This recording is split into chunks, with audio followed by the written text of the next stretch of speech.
Hola, ¿qué tal a todos y a todas? Buenos días, buenas tardes, buenas noches, buenas madrugadas, donde nos encuentre este momento, que tiene bastante desregulación temporal, pero poca desregulación de espacios, y nos tiene bastante fijos en ese sentido. Soy Sandra Buto, soy psicopedagoga, soy mitad cordobesa, mitad neuquina, hace 28 años que estoy viviendo en la provincia. Y tengo dos hijos adolescentes adultos emergentes que ya están haciendo su tránsito en la universidad. Si bien en el inicio de mi trayectoria laboral empecé trabajando en educación especial, rápidamente empecé a trabajar con adolescentes, sobre todo con adolescentes y proyecto de vida, en algún momento en organizaciones de la sociedad civil, en proyectos socioeducativos y sociocomunitarios, pero básicamente en asesorías pedagógicas de nivel medio y técnico, y actualmente en la Universidad Nacional de Comahue, en la Facultad de Humanidades, en el área de ingreso y permanencia. También en clínica, en el consultorio, en clínica con niños y adolescentes, actualmente solamente clínica con adolescentes, en esta temática de proyecto de vida y orientación vocacional. Con respecto a la convocatoria a la Escuela de Formación Carlos Fuentealba que me hicieron Juan Pablo y Noemí, acepté realizar este formato de conversatorio con todo lo que me costó y me está costando hacerlo, ya que es un conversatorio, digamos, en una modalidad asincrónica, pero que intentaremos que tenga una interacción fluida en el post escucha y la posibilidad de generar alguna producción conjunta al término del intercambio. El mismo se sentará en los vínculos educativos y en la comunicación en contexto, en este contexto de COVID-19. Es necesario resaltar que este no es cualquier contexto, es una contextualización novedosa, que nos ha sorprendido a todos, nos estalló al mundo, aunque no a todos del mismo modo. Ninguno en la comunidad, en ningún rol, estábamos preparados para esto. Algo que solemos decir los docentes, yo no estoy preparado para esto, a mí no me prepararon para esto. Bueno, en este momento ninguno ni ninguna estamos preparados para esto que pasó, ni siquiera aquellos que están en la primera fila, que son el sistema de salud. Por lo tanto, estamos todos en una dinámica de acomodarnos a esto. Esta novedad tan imprevista y tan impensable que todos decíamos, esto no nos va a pasar, no nos va a llegar, y bueno, como el poema de Bertolt Brecht, acá nos tiene a todos adentro, y con barbijo y muchos métodos y medios de cuidado al salir al mundo social, digamos. De pronto, esto también nos hace pensar en los vínculos educativos, por lo tanto, este aislamiento no nos debe desconectar.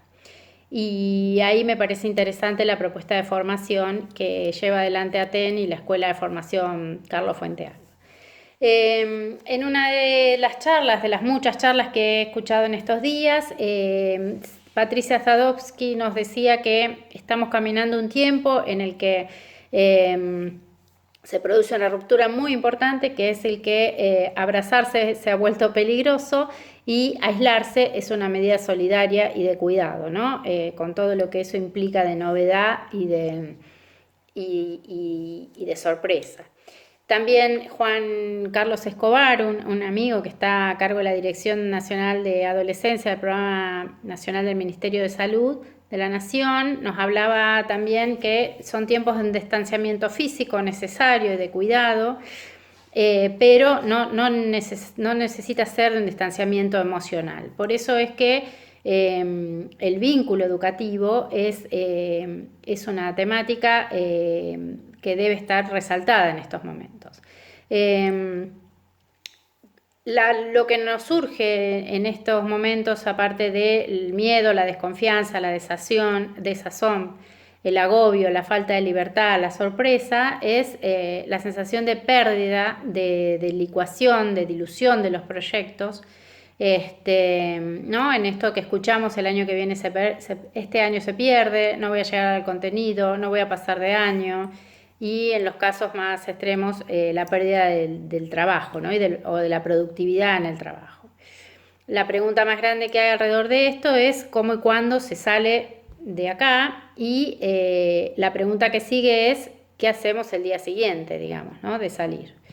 Los problemas y las tensiones que están alrededor de esto, al menos las más visibles, tienen que ver con el manejo de lo virtual en el ámbito educativo, ¿no?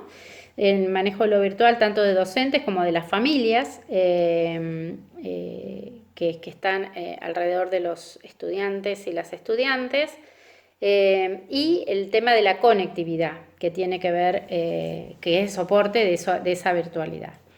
Es decir, la falta de recursos, computadoras y demás para hacer esta conexión, y la falta de el acceso a las redes a través de la conectividad. Otro tema es la familiarización o domestización, decía Inés Dussel hace unos días, del espacio escolar, ¿no?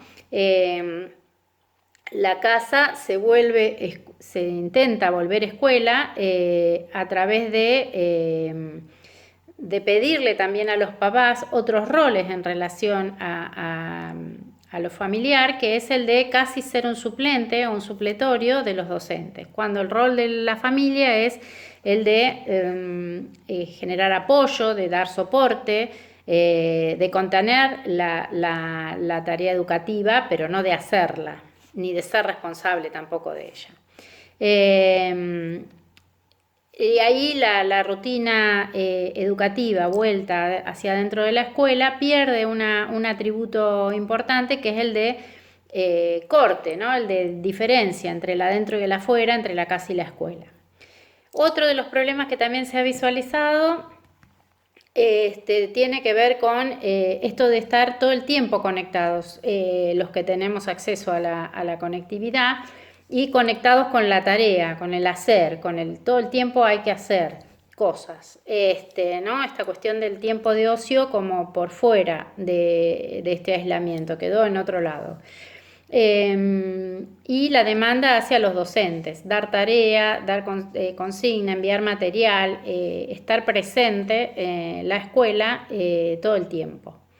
Y otra cosa importante que sí se la escuché decir a Francesco Tonucci en algunas entrevistas, y ayer en un seminario que hizo, qué es lo que falta, qué es lo que le faltan a los chicos y las chicas. Le faltan los compañeros, digamos, el lazo social, lo social, ¿no?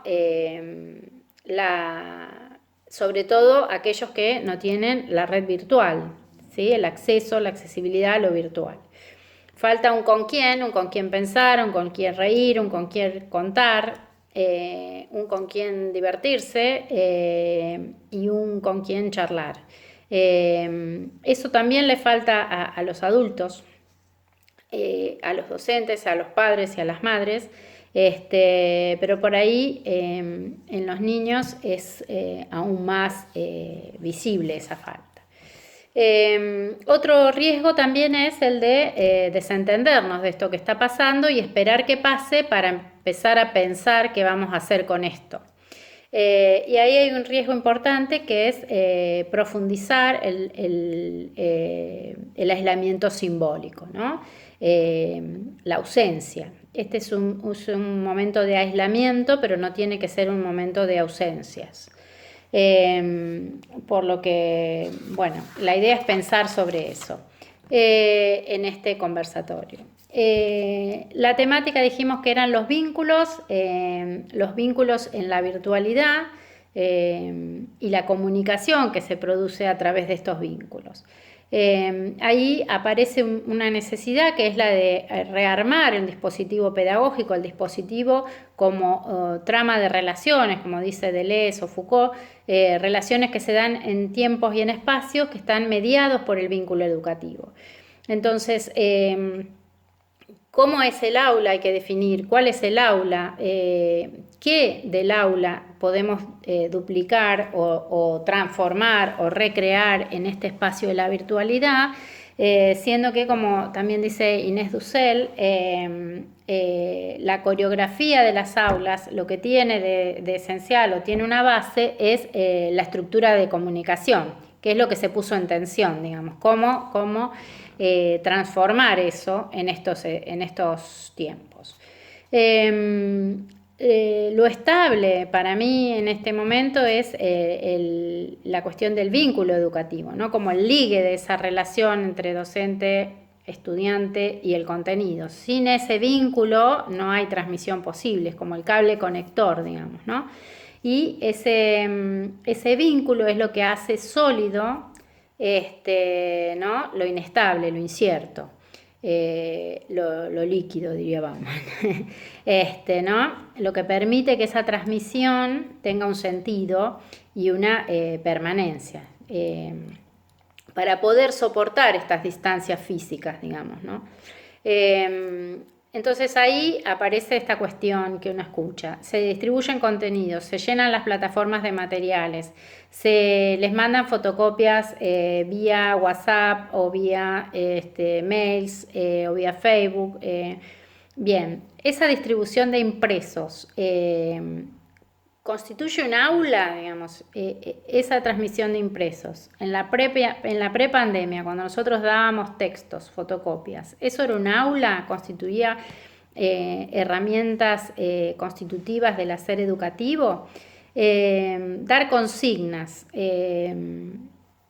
¿Significa que estoy enseñando con eso? ¿Cómo evaluar la consigna, el resultado y la respuesta sin tener en cuenta las condiciones en las cuales se da esa transmisión? ¿Cómo hacer? Pero desde el quehacer, de la tarea, del quehacer educativo, del qué hacer, con todos esos problemas que dijimos, ¿no? La necesidad de la conectividad, la carencia de los recursos mínimos para esa conectividad, las familias que también están atravesadas por la tensión de la situación, la angustia, la desazón, la sorpresa y todo lo demás, y los propios agentes educativos que también son las familias que están atravesadas por estas cuestiones. Nos podemos ubicar en, bueno, no hay tarea, no damos nada, es un lugar posible. También nos faltan cosas y entonces no hacemos, es otro lugar posible, pero también hay otros lugares posibles. Graciela Frigerio nos dice en algunos textos y en algunas conferencias que insistir es parte del acto educativo. No es tirar, dar la clase y esperar a ver qué sale. Hay que insistir. Y esa insistencia, hoy por hoy, en este contexto tan desarmado, nos tiene que llevar a buscar nuevos modos, digamos, ¿no? Para ubicarnos en otros espacios. Que no necesariamente son los mismos espacios físicos que teníamos antes. Nosotros escuchamos en estos días muchas reacciones desde las instituciones de formación, ya sea inicial, primaria, media y superior. Todas de ellas creo yo que están tratando de buscar ser canales de transmisión. Algunas más efectivas, otras no tanto, otras están ensayando, van rearmándose en la medida que avanzan, de manera desordenada, a veces desencajada. Como estamos viviendo y atravesando esta situación. Pero también, digamos, hubo un momento de inundación de tarea, inundación de consigna, que tiene que ver con esta también necesidad de dar cuenta, ¿no? Del docente de que está haciendo algo. Y los niños, niñas y adolescentes y los jóvenes en su trayecto universitario también están dando cuenta de que muchas de esas transmisiones no se están dando. O sea, no hay un vínculo, no hay una expectativa, una confianza en la relación pedagógica, no hay una necesidad de que se genere una vuelta a esa transmisión.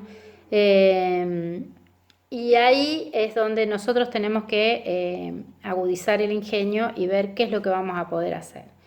En muchos casos se intentó, y es lo que también estamos escuchando, se hacen mensajes radiales que dan cuenta de algunas cuestiones, se dejan materiales y se los pasa a retirar con notitas en los kioscos, en las comisiones vecinales, en los lugares del barrio que son conocidos por maestros y maestras, profesores y profesoras, por donde circulan los chicos y chicas.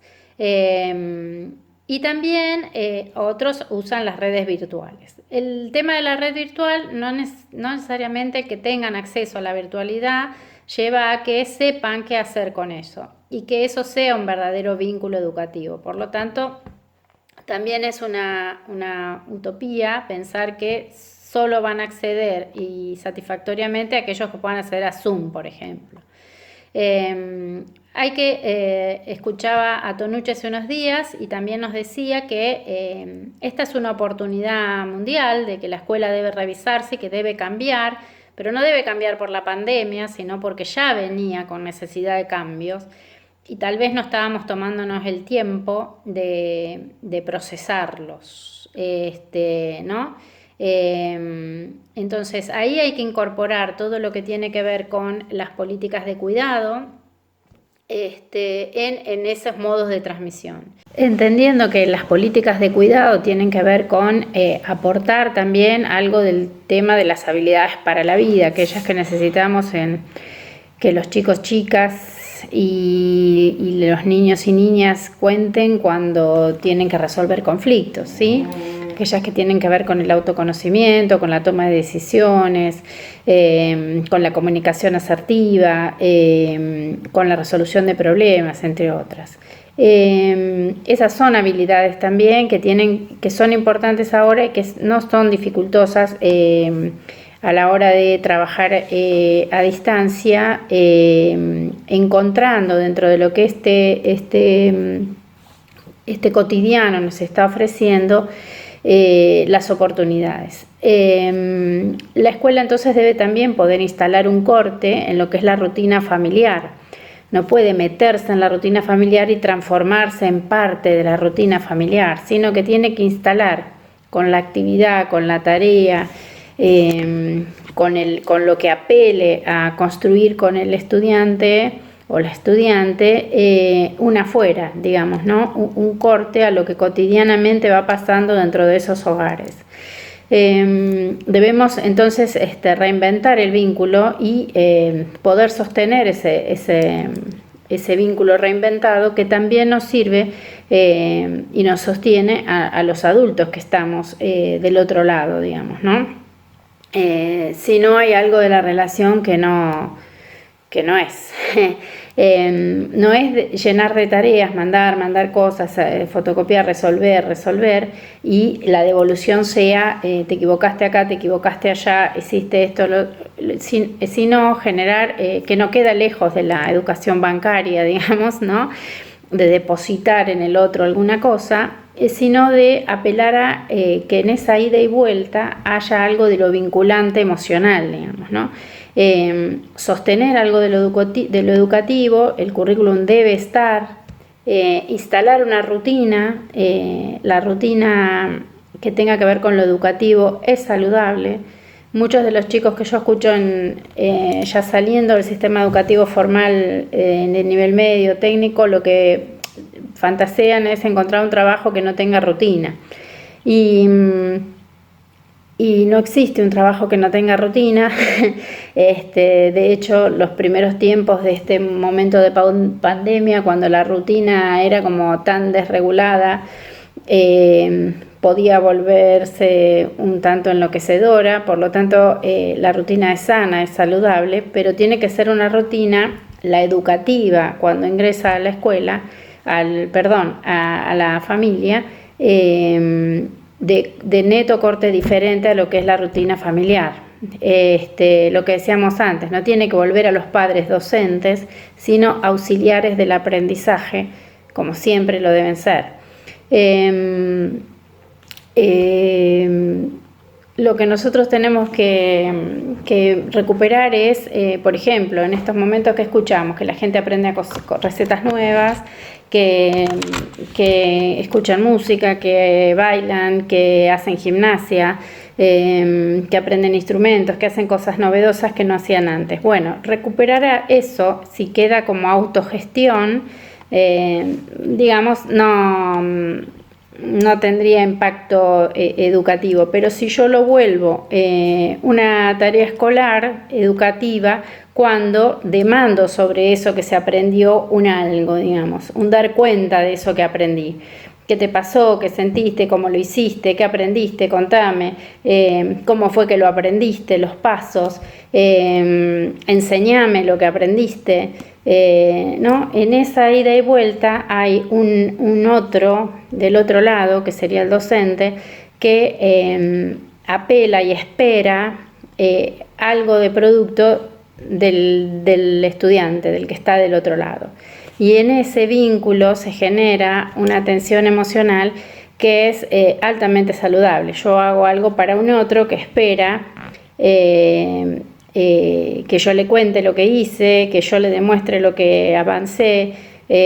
Aprendí a tocar 2 notas, buenísimo, aprendiste 2 notas, hace 2 días atrás no sabías ni una, digamos, desde ese tipo. Y esos aprendizajes pueden ser parte de lo que se pueda retomar cuando se vuelva en el después, ¿no? Que los chicos y chicas puedan contar qué cosas hicieron, qué cosas aprendieron, qué cosas compartieron y también qué cosas no compartieron con otros de su entorno más cercano. Qué cosas les pasaron ahí, qué pudieron observar.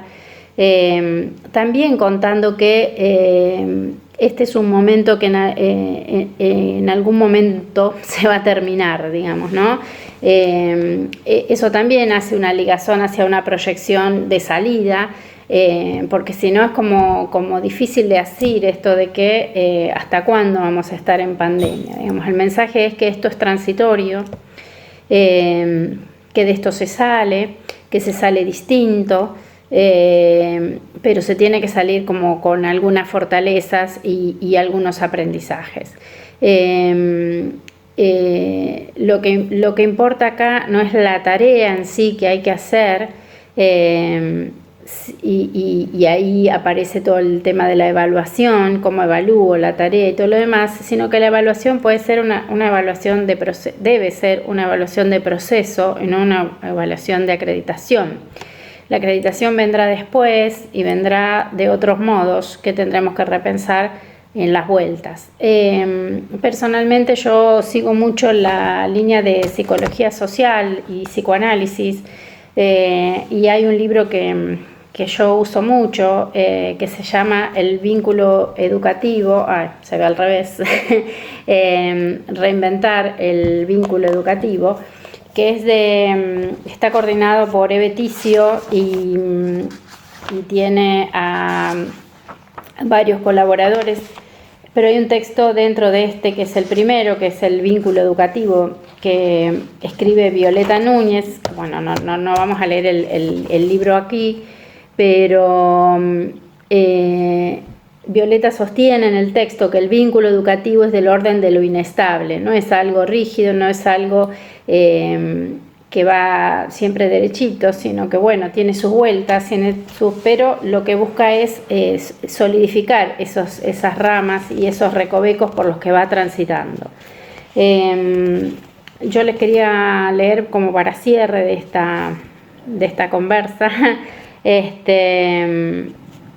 algo que ella escribió. Dice: se puede definir así el vínculo educativo como un articulador de generaciones, ya que teje finos hilos, anillos de confianza, necesarios entre estas. Cada quien los usará en la aventura inédita de su propia vida. Si el educador es un buen educador, puesto con mayúsculas, será para el sujeto su mentor, aquel que lo ha puesto en contacto con el mundo y no ha pretendido ahorrarle sus vicisitudes, aunque sí le ha dado buenos instrumentos para soportarlas. El vínculo educativo habita el mismo lugar de la paradoja de los tiempos de la educación, a saber, lo fugaz que deja su marca. Digamos, para mí el vínculo educativo es eso, es un vínculo que en algún momento desaparece, se diluye, los chicos promocionan, egresan, se van, dejan de ser nuestros estudiantes, pero algo queda ahí que deja una marca y que tiene que ver también con ese lazo que hace que los bienvenamos al mundo, como decía Hannah Arendt, ¿no? Que los recibamos con esperanza y expectativa, que les digamos que este mundo es digno de ser vivido, y que les digamos que, bueno, que necesitamos de ellos para mejorarlo, ¿sí? Bueno, seguramente quedarán algunas preguntas en relación a esto. A mí se me ocurrían algunas preguntas muy chiquititas para comenzar el diálogo. Una es, ¿cuáles piensan ustedes que son los contenidos a priorizar si pensamos en el vínculo pedagógico, en el vínculo educativo? ¿Qué lugar de construcción de vínculo le estamos dando a la tarea en este contexto de la pandemia? ¿Y qué lugar le vamos a dar en el después, digamos, ¿no?